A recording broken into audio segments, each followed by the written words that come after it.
Do you find yourself struggling with changing your behavior? Me too. Today, why that's okay, and perhaps even the best way to learn. This is Coaching for Leaders, episode 157.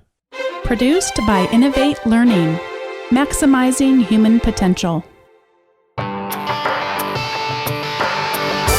Greetings to you from Orange County, California. This is Coaching for Leaders, and I'm your host, Dave Stachowiak. This is a weekly coaching show to help us all be better leaders through improved communication, human relations, and personal leadership. And that is the topic of our show today, looking at how we change our behavior and why we often struggle with it.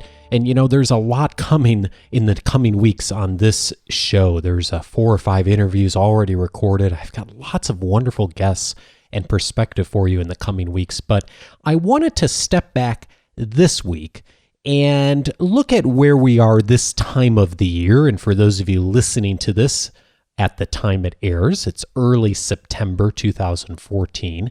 And this is the time of the year for a lot of us in a lot of parts of the world where speed picks up again a lot. Kids go back to school in a lot of parts of the world.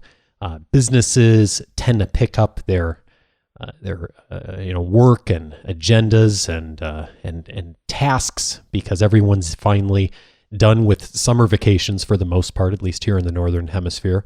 And, it is just that kind of a time of year that a lot of us are gearing up for a lot of work before the holidays hit, just a couple months away. I know it's hard to believe. And we all are juggling a lot. I know I am right now. And it is also the time of year when a lot of people begin to think about learning and professional development. Graduate programs start up again. People have kids going back to school. And even if you're not going back to school yourself, like I'm not, you get in that mode of thinking about learning and thinking about what can I get done before the end of the year and what can I continue to improve upon before the year is complete and get better at. And I think this is the time of the year when people like me, who are trainers, educators, coaches, are supposed to say something really motivational about learning and training and all that good stuff.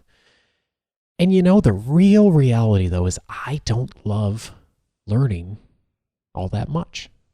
Let me give an example. One of my favorite movies is The Matrix. If you haven't seen The Matrix, you have to watch The Matrix because it's a fun action movie to watch, and it's a great story. Not so much the second and third ones, but the first one is really amazing. And one of my favorite scenes from The Matrix is near the end of the movie when all the action's going on. I won't give anything away if you haven't seen it, but there's one of the lead characters. Her name is Trinity in this movie, and they're fighting the bad guys. And at one point in the film, at the end, they've re-entered this alternate universe where all the humans live, and they are fighting these evil agents. And they come across a helicopter, her and the other lead character.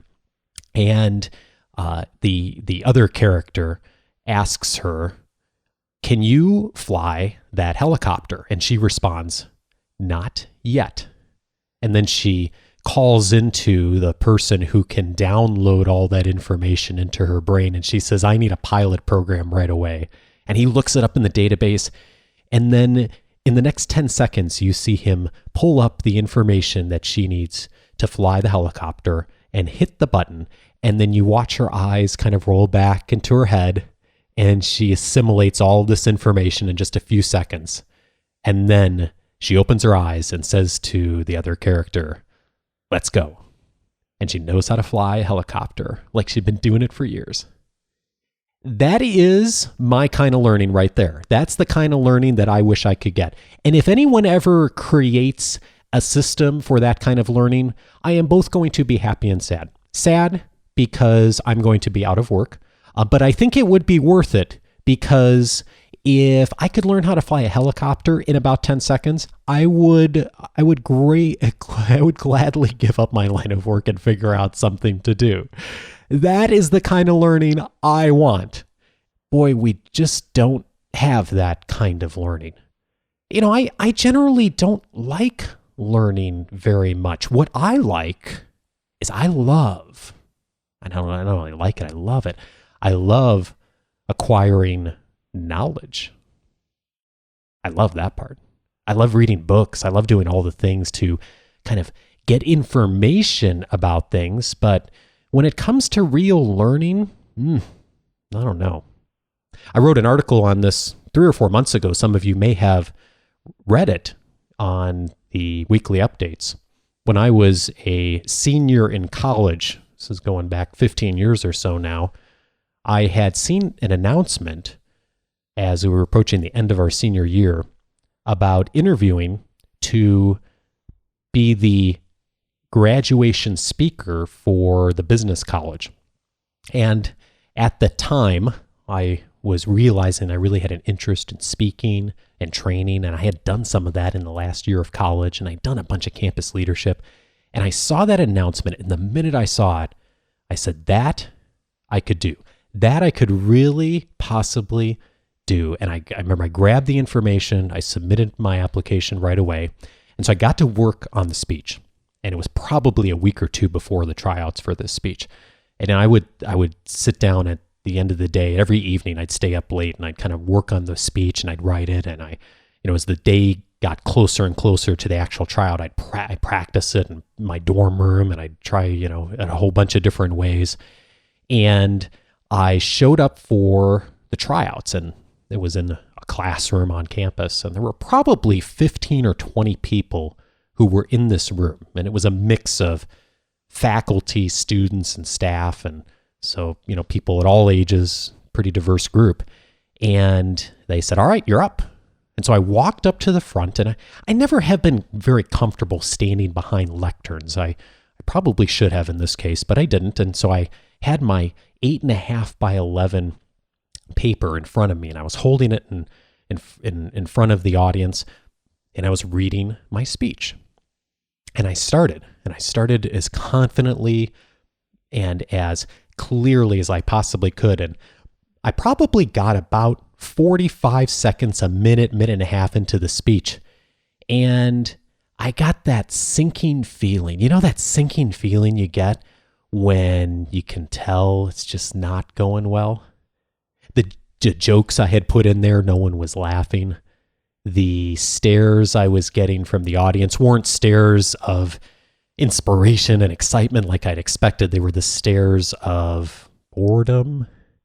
And my nerves got the best of me, and I started to shake a little bit. Now, I should say that one of the things I tell people when I work with them today, and I'm doing presentation coaching, which I do a little bit of even still, is that don't worry too much about shaking, because there's just not that many times that the amount of shaking that the average person would do when they're nervous is going to be visible to the audience. Well, let me assure you, I was an exception to that in this case. I don't think I've ever seen someone shake as bad as I shook that day. The paper started shaking in my hands, and because it was this big 8.5, 11 sheet of paper, and because I wasn't behind the lectern, I couldn't hide anywhere. And so it started shaking, and it was so loud, and this is why I know it was bad. I remember hearing the paper shaking back and forth in my ears.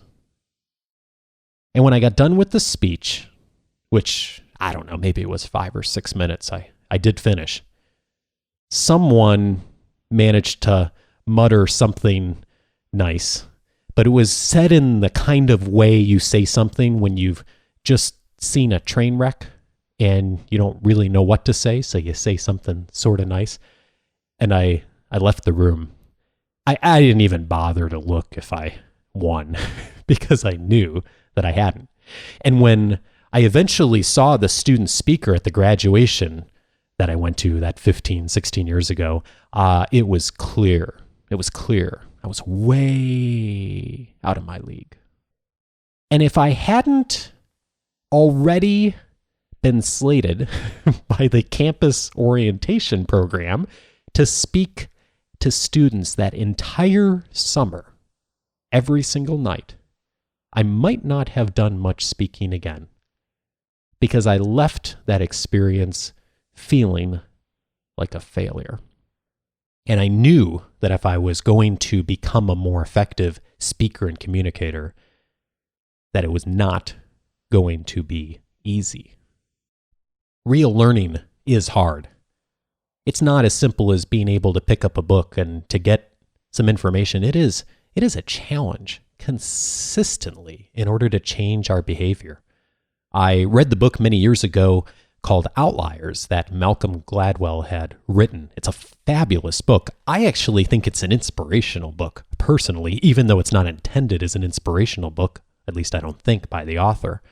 But what the book's about is Gladwell examined some of the most successful people across all kinds of different industries, and he really tried to figure out what was the common factor, if there was one, of what he called outliers, the people who really were just exceptional beyond average measure in their fields. People like Bill Gates is one of the people he profiled and looked at in the book. And one of the conclusions that he drew, of many, but probably the most famous that's still cited from this book, is that often the people who were most successful had spent 10,000 hours of doing something in order to get comfortable with it, to get better, and to truly learn how to be masters in their field. And he cites many, many examples of that. And I think back to that quite a bit. And the reason that I think that it's an inspirational book is Gladwell says, even though he doesn't say this explicitly, 8 hours isn't enough. If you don't feel like you're doing well after one day of training, that's okay. In fact, it's probably good if you don't feel that way. And my friends at Dale Carnegie know this really well. In order to become a Dale Carnegie instructor, you have to go through a 200 to 300 hour instructor development process before you even get in front of a classroom to teach. And even then, it's only with another more senior instructor who generally works with people for anywhere from 6 months to a year beyond that initial period. It's a major, major investment of time. Now, I don't know if the expertise is 200 hours or 1,000 or 10,000 like Gladwell says, or maybe even more than that.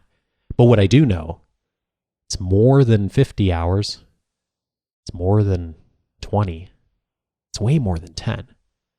I think a lot of us get discouraged because we want learning to come easy to us, but we mistake learning and knowledge. Knowledge is really just information. It's never been easier to acquire knowledge. Think about all the ways that we can get access to information these days. A Google prompt can open the entire world to us of knowledge on just about any subject, leadership included. And many of you have found this show because you did a search online and accessed information on this show and other shows and other resources and articles and blogs and videos online. We have more access to information today than most people ever had in their whole lifetimes, just 100 years ago. But learning is different than knowledge. Knowledge is easy to acquire. It's never been easier. Learning is a change in behavior that keeps you from making the same mistake again. Real learning is hard, and I don't like it that much. I've had so many people over the years say to me, I love learning. This is something I hear all the time in my line of work when people show up for coaching or for a training class or even in a university classroom. They say, I love learning. I just love to learn. And I think for most of those people, not all, but most, what they really mean is I love acquiring knowledge. They love going to conferences, love reading books, watching videos online, listening to podcasts. Don't stop doing that, by the way. Reading blogs, going to classes, getting degrees, getting certifications. All of those things are things that a lot of us, me included, I love doing that. I love acquiring knowledge. Nothing's better than, firing up my Audible account and listening to the next book. But it's not the same thing as learning.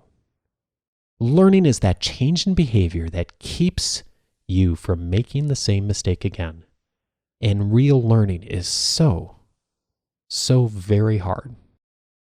I mentioned on a show recently that I'm in the process of putting together some video content in order to share with our community through a private test of membership, which is coming very soon. And just this last week, we filmed the very first videos, which I'll be able to share with people in the coming weeks. And the first one came back just today. I watched it this morning. And I took a look at it, and the production is great. Me, not so much. My thought on myself was, it's okay. It'll do for the prototype. Bonnie was so gracious to me. She said, it looks like the Apple iPhone 6 announcement. That's why I married her. She's always so encouraging. But the reality is that I didn't smile enough. I wasn't conversational enough. I didn't tell a good story at the beginning. It was a little bit forced. There's a lot that I need to learn. But here's the thing, is I've been down the road before, not on video, but I was pretty mediocre when I started off this podcast. I wasn't so great when I started writing regularly. All of those things I needed to learn over many hundreds of hours of doing them, getting feedback, hearing criticism, and sometimes falling flat on my face. So while it's not uncomfortable to change, I know that I need to do it, and I know that it won't be easy. But that does make it a little bit easier. So my advice for all of us this week, as we go into this season for many of us of renewal and new learning and school and university programs starting, if not for us, family members and friends, 3 pieces of advice for all of us. Number 1, real learning is hard. Ensure that what you're learning is something important for you to learn. Because it is so hard, there's only so much and so many things we can really learn at once. I've mentioned on the show before that one of my favorite books that I had the privilege of reading about 15, 16 years ago was a book called Soar With Your Strengths. I'll put a link in the show notes. It is a book about finding the things that you do well in the world and can contribute in amazing ways, and focusing on that and not worrying so much about all the other things. So that's why it's important, first and foremost, for a lot of us to ensure that it is, whatever we're learning, something important to learn. Because real learning is hard, and there's only so much bandwidth we all have in a given day, a given week, or a given year to do real learning. Learn the things that are going to help you truly master your craft, to get better at the things that are truly a part of what you're here to do on this planet, of the work that you are charged with. Secondly, is get comfortable with being uncomfortable, especially in learning. I love the quote from the late Zig Ziglar, who said, "When you're tough on yourself, life is going to be infinitely easier on you." And boy, I have found that to be so true. When I am my toughest critic, when I welcome the feedback and the criticism, when I'm willing to look at myself and say, I need to do better in this area that's important to learn, life, and everyone else, by the way, becomes infinitely easier on me. And then third, and perhaps most important for many of us who listen to this show, is recognize that what you've been able to change in your behavior may still be very challenging for others. Just because we've mastered it in our walk and in our career and in our personal relationships doesn't mean that the next person has. And in fact, the learning process is as difficult for them as it was for us. I know I'm still working on this one, and I know most of the leaders that I know are working on this too. But remember that behavior change is challenging for all of us. But it is worth doing because real learning is so very important. I love the quote that Bonnie passed along to me recently from a book she is looking at called Building a Better Teacher, since she's doing a podcast on this, the new book by Elizabeth Green.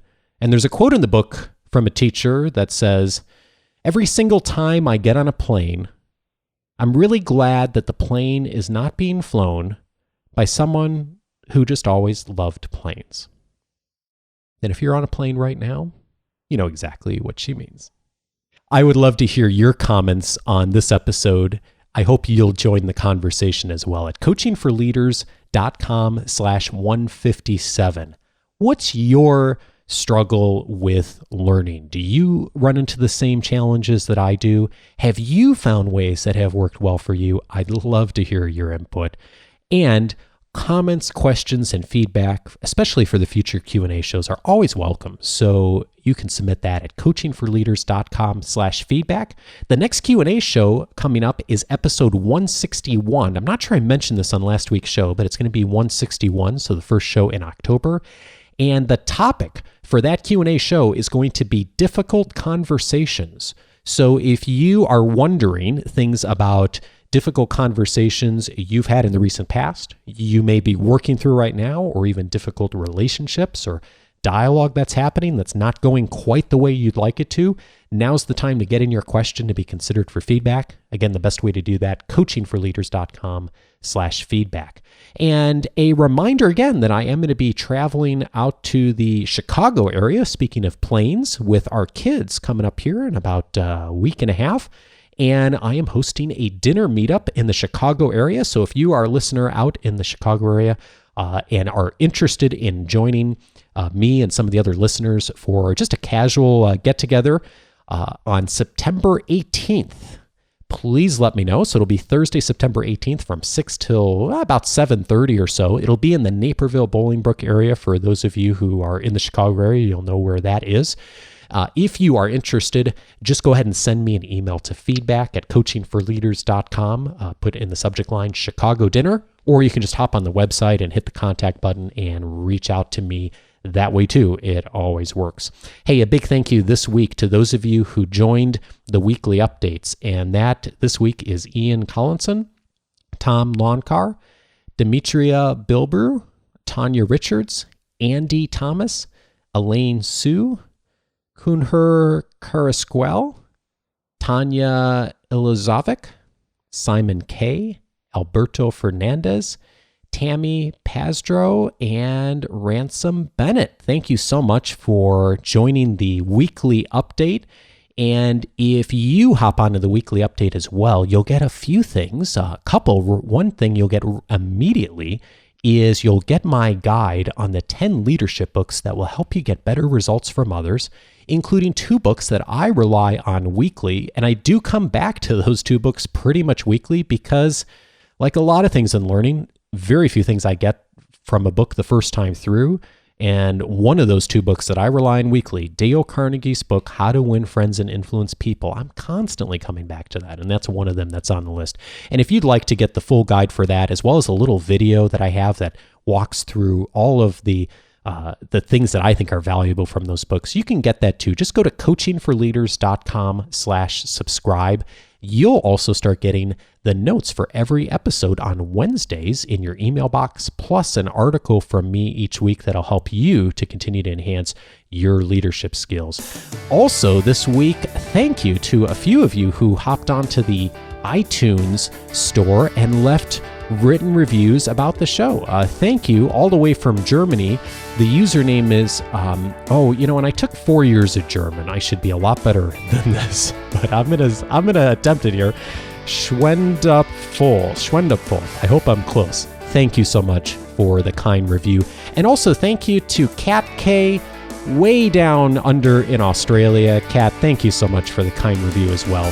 Hey, if you have been listening for a bit and feel like you can give a review honestly for the show, Go to coachingforleaders.com/iTunes, or if you listen on Stitcher, coachingforleaders.com/Stitcher, and I would love to get a review from you as well. Hey, have a great week, and I'll see you back next week. Go learn something this week.